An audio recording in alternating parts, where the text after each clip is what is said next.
পশুর জান যাওয়ার আগে কি চামড়া ছিলা জায়েজ আছে? উত্তর হলো না, কঠোরভাবে নিষেধ। আমাদের দেশে কসাইরা এবং যারা চামড়া ছিলে নিজেরা অনেক সময় দেখা যায় জান এখনো পুরো বাইর হয় না, রু বাইর হয় না, তার আগেই ওই পায়ের রগ কাটা শুরু করে, চামড়া ছিলা শুরু করে, পুরো নাড়াছাড়া করে। এটা জায়েজ নাই, এটা গুনাহের কাজ। আপনি কোরবানি করছেন ইবাদত, অথচ গুনাহ হচ্ছে সাথে।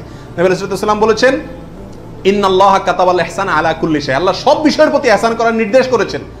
অতএব ফাইদা কাতালতুম ফাআহসিনুল কিতলাতা ওয়া ইযা যাবাহতুম ফাআহসিনুজ যাবিহাতা, তোমরা যখন কোনো পশুকে জবাই করবে তখন ওই পশুর প্রতি রহম করিও, ভালো করে ধারটা দিয়ে নিবে। নবী সাল্লাল্লাহু আলাইহি ওয়াসাল্লাম বলছেন যাতে করে তার রূহ বের হইতে কষ্ট না হয়। সেখানে জীবিত অবস্থায় এখনো মরে নাই, আপনি চামড়া ছিলা শুরু করে দিলেন, এটা খুবই অন্যায় এবং জুলুম। কোনো পশু কষাই যদি করে তাকে থামাই দিবেন যে রূহ যেতে দাও, তারপরে হাত দাও।